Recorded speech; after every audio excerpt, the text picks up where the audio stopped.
अवाजी समातुन ताईं radio voice of Sindh London. अमी ॿुधी रहिया आहियो radio voice of Sindh London ऐं आऊं अवां जी ख़िदमत में हाज़ुर अवां जो पंहिंजो मेज़बान हबीब लगारी। हाण तारीख़ जा अमल वर्क वरायूं था। सिंध जे तारीख़ी माॻ फतह बाग में अरादीन जमरदीन जे मुक़बरनि बाबति तारीख़ जा पेरा खणूं था। अवां जी ख़िदमत में पेश करियूं था नाम्यारे लेखक आज़म भट्टी जी लिखणी। टंडे मोहम्मद ख़ान शहर खां मातली रोड तरफ़ लॻभॻि 22-23 किलोमीटरनि जे मुफ़ासिले ते सिंध जो क़दीम तारीख़ी माॻ फतह बाग आहे। हीअ क़दीम माॻ तारीख़ जे मुख़्तलिफ़ दौरनि में ख़ासि तारीख़ी अहमियत जो हामिल रहियो आहे। फतह बाग जो हीअ इलाइक़ो जेको टंडे मोहम्मद ख़ान ज़िले जे तालके टंडे ग़ुलाम हैदर में हिन वक़्तु देह फतह बाग देह जाड़की में विरहायल आहे। माज़ी जी तारीख़ में झातियूं पाइण सां पतो पवे थो त हीउ इलाइक़ो माज़ी में चाचकान सरकार में शामिल हो। घणो पोइ हीउ इलाइक़ो हैदराबाद ज़िले जो हिसो रहियो। वरी बदीन ज़िले जे ठहण खां पोइ बदीन ज़िले में शामिल रहियो। बाद में वरी इनखे टोड़े यूनियन काउंसिल नज़रपुर खे ज़िले हैदराबाद में शामिल कयो वियो। 2005 में टंडे मोहम्मद ख़ान ज़िले जे क़यामबाद में हीउ इलाइक़ो यूनियन काउंसिल नज़रपुर तालके टंडे ग़ुलाम हैदर जो हिसो रहियो। 2015 जे मकानी चूंडनि में थियल नयनि तकबंदियुनि बाद फतह बाग जो अधु इलाइक़ो वरी नए जोड़ियल यूनियन काउंसिल नसीर ख़ान गोपांग में शामिल कयो वियो, जंहिंजी देह जाड़की आहे।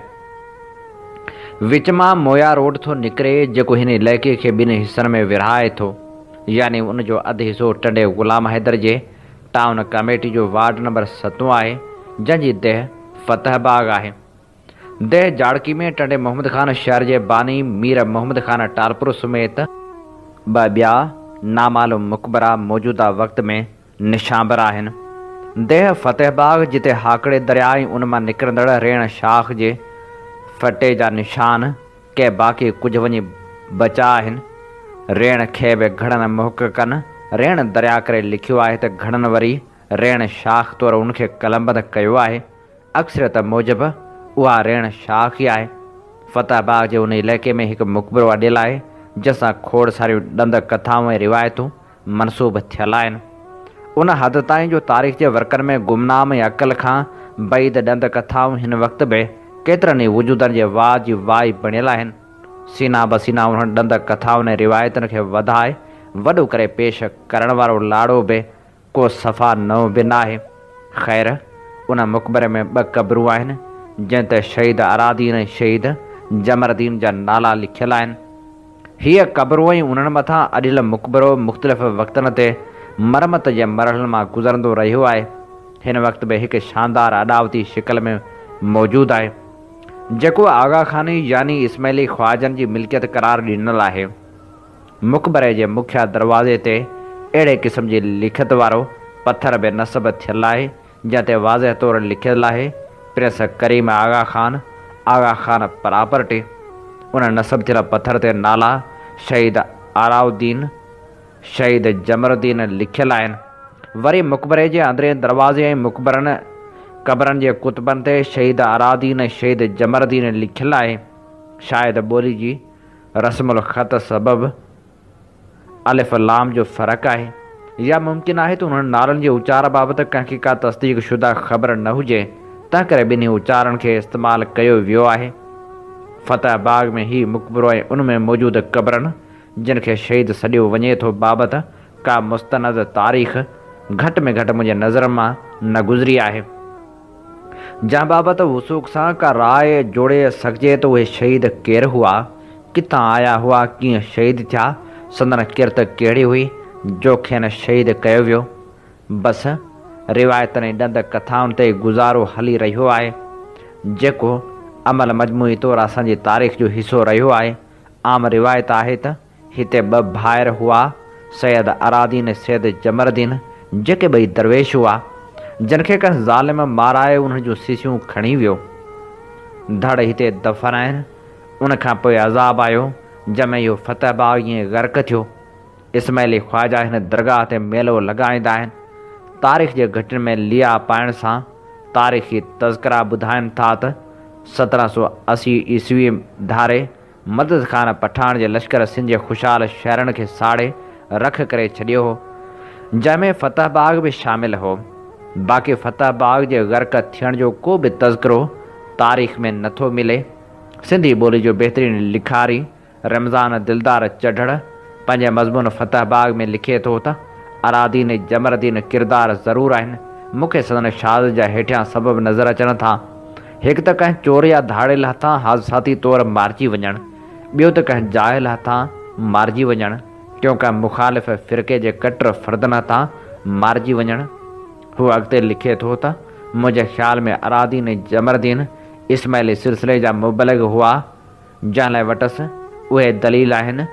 दरगाह जे दरवाज़े ते प्रिंस आगा करीम जो नालो लिखियलु आहे ऐं दरगाह अंदरि प्रिंस आगा करीम जो फ़ोटो बि लॻियलु आहे। हूअ इन ॻाल्हि जी तस्दीक़ करे थो त दरगाह महर अली ख़्वाजा ठाराई आहे, जंहिं लाइ हू इहो बि जवाबु पेश करे थो त ख़्वाजनि वटि पंहिंजे सिलसिले जो पूरो रिकॉर्ड मौजूदु हूंदो आहे त कहिड़ा इस्माइली आहिनि त कहिड़ा गैर इस्माइली। आउं उन राय जो आहियां त जेकॾहिं ख़्वाजनि वटि पंहिंजे सिलसिले जो पूरो रिकॉर्ड मौजूदु हूंदो आहे त पोइ हिननि बुज़ुर्गनि बाबति बि का मस्तनद तारीख़, हवालो, शहादत जी तारीख़ वग़ैरह जो रिकॉर्ड बि हुअणु घुरिजे हा। उन्हनि क़बरनि या उन्हनि ते जोड़ियल मुक़बरनि मां कंहिं क़दीम तारीख़ जो को बि ॾस पतो नथो मिले, उन हद ताईं जो उन्हनि जी वफ़ात या शहादत जो साल बि समेटियल नाहे। गुलबदन बेगम जे किताब हुमायून नामा खां वठी डॉक्टर ग़ुलाम अली अलाना जे तहक़ीक़ लाड़ जी अदबी ऐं सक़ाफ़ती तारीख़ ताईं जिते फतह बाग जो तज़किरो मिले थो, उते उन्हनि बुज़ुर्गनि बाबति को बि अहवाल नज़र नथो अचे। उन हद ताईं जो डॉक्टर ग़ुलाम अली अलाना ख़ुदि बि इस्माइली फ़िरक़े जो पढ़ियल लिखियल फ़र्द, बहितरीन मुहक़िक़ ऐं इस्माइली मुबलगनि जो बहितरीन मशाहिर बि रहियो, जंहिं इस्माइली मुबलगनि बाबति तमामु घणी कलम आज़माई कयूं। उन साहिब ॼाणायल बुज़ुर्गनि बाबति को बि अहवाल न लिखियो आहे। 1955 धारे मोहम्मद इस्माइल उर्सानी साहिब फतह बाग जे माग जो मुशाहिदो करे उन ते हिकु मज़मून लिखियो, जेको जनवरी 1956 जी नई ज़िंदगी वारे शुमारे में छपियो। उन तज़किरे में बि ॼाणायल बुज़ुर्गनि जे क़बरनि ऐं मुक़बरे बाबति का बि लिखत न आहे, यानी त उन वक़्तु उहो मुक़बरो या उहे क़बरूं न हुयूं, न त उर्सानी साहिब जेका बि शइ ॾिठी ऐं ॿुधी उनखे उन मज़मून में कलमबंद कयो अथसि। उन खां अलावा डॉक्टर ग़ुलाम अली अलाना लाड़ जी अदबी ऐं सक़ाफ़ती तारीख़ नाले तहक़ीक़ 1968 में लिखी तयारु कई, जंहिं पिणु उन्हनि बुज़ुर्गनि खे कंहिं बि लेखे में न आंदो आहे। 1973 ऐं 74 धारे ग़ुलाम मोहम्मद गरामी पंहिंजे कुझु दोस्तनि समेत फतह बाग घुमणु आयो हो, जंहिं उन वक़्तु मिरहान रिसाले में फतह बाग ते मज़मून लिखियो हो। उन बि फतह बाग में हिननि बुज़ुर्गनि जो को बि तज़किरो नाहे कयो। अलबत्ता सिर्फ़ मोहम्मद सुमार शेख जे किताब बदीन छपायल मेहरान आर्ट काउंसिल साल 1979 में सिर्फ़ हिकु सिट जो हाशियो मिले थो। अरादीन जमरदीन नाले बुज़ुर्ग फतह बाग में आरामी आहिनि। सिर्फ़ उन हिकु सिट खां सवाइ तारीख़ जे कंहिं बि तज़किरे में उन्हनि बुज़ुर्गनि या उन्हनि जे मुक़बरनि बाबति को बि अहवाल या तज़किरो घटि में घटि मुंहिंजी नज़र मां त नाहे गुज़रियो। मुंहिंजे सांभर में उन मुक़बरे जी 2 भेरा मरमत थी आहे। तोड़ जो हदबंदी जे लिहाज़ खां हीअ मुक़बरा टंडे मोहम्मद ख़ान ज़िले जी हद में आहिनि, पर कुझु साल अॻु जेका मरमत थी उन वक़्तु मुक़बर जे मुखिया दरवाज़े वारे कुतबे ते ज़िलो बदीन वाज़ह तौरु लिखियलु आहे। तोड़ जो मज़हबी एतक़ाद जे हवाले सिंध में अहिड़ियूं लातइदाद क़बरूं ऐं मुक़बरा मौजूदु आहिनि, जिन जी तारीख़ जा या त पेराई कोन्हे या पेरा गुम थी विया आहिनि, या वरी उन्हनि पेरनि जा पेचरा हथ वठी फेराया विया आहिनि। अरादीन ऐं जमरदीन जे हिननि मुक़बरनि सां बि अक्सर तौरु उहा ई हालत लागू आहे। तोड़ जो तहक़ीक़ जा गस बंदि नथा करे सघजनि, पर लॻे ईअं थो त शायदि ही मुक़बरो बि कंहिं भटकियल माण्हू जे हथ ठोके ख़्वाब जी तइबीर जो ई नतीजो हुजे, जिन हथ ठोकियल ख़्वाबनि जे तइबीरनि जे नतीजनि सां समूरी सिंध भरी पई आहे। हीअ असीं अव्हांजी ख़िदमत में पेश करे रहियासीं सिंध जे तारीख़ी माग फतह बाग में अरादीन जमरदीन जे मुक़बरे बाबति लिखियल नाम्यारे लेखक आज़म भट्टी जी तहरीर। अमी ॿुधी रहिया आहियो radio voice of Sindh London ऐं आऊं अवां सां मुखातिब जो पंहिंजो मेज़बान हबीब लगारी। जीअं त अमी ॼाणो था त असीं radio voice of Sindh London तां अवां जी ख़िदमत में उहे प्रोग्राम पेश कंदा आहियूं जिन में सुजाॻी जा सॾ हूंदा आहिनि, जिन में ॼाण जा अमूल ख़ज़ाना हूंदा आहिनि। असीं वक़्त जी दज़ में लटिजी वियल तारीख़ जा पेरा खणंदा आहियूं ऐं अव्हां जे आॾो रखंदा आहियूं उहे हक़ीक़तूं जेके अव्हां अॻु कॾहिं बि नाहिनि ॿुधियूं। असांजे प्रोग्राम में धरतीअ सिंधवासियुनि ऐं दुनिया जे मज़लूम माण्हुनि जी ॻाल्हि हूंदी आहे।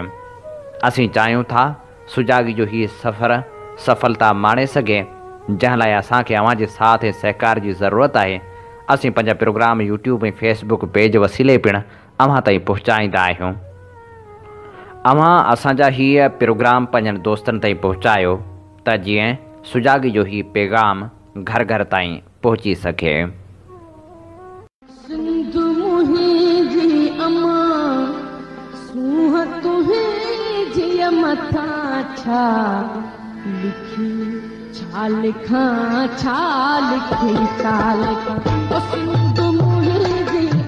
दुनिया जा सिंधियो हिक मुठ थी सिंध बचायो।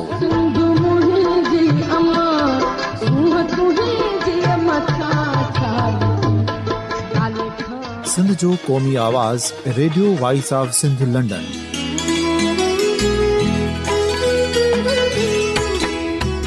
Radio voice of Sindh London पंहिंजी नशरियात में सिंध जी सियासत, समाज, इक़्तिसादियात, तारीख़, क़ौमी उमंगुनि ऐं इख़्लाक़ियात मुतलिक़ सिंध जी हक़ीक़ी तर्जुमानी कंदे प्रोग्रामनि खे असराइतो बणाइण लाइ सिंध जे घण घुरनि ऐं धरतीअ सां प्यार कंदड़ अदीबनि, दानिशवरनि, सहाफ़ियुनि, उस्तादनि, वकीलनि ऐं हर तबिके जे मानवारनि सजणनि खे सिंध में शऊरी इनकलाब लाइ सहकार जो सॾु ॾियूं था।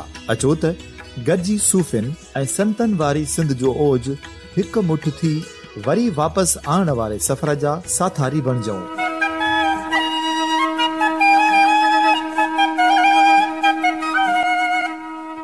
हिकु नए सुबुह जी शुरूआत जो पड़ाॾो घर घर, ॻोठ ॻोठ ऐं शहर शहर ताईं पहुचायो।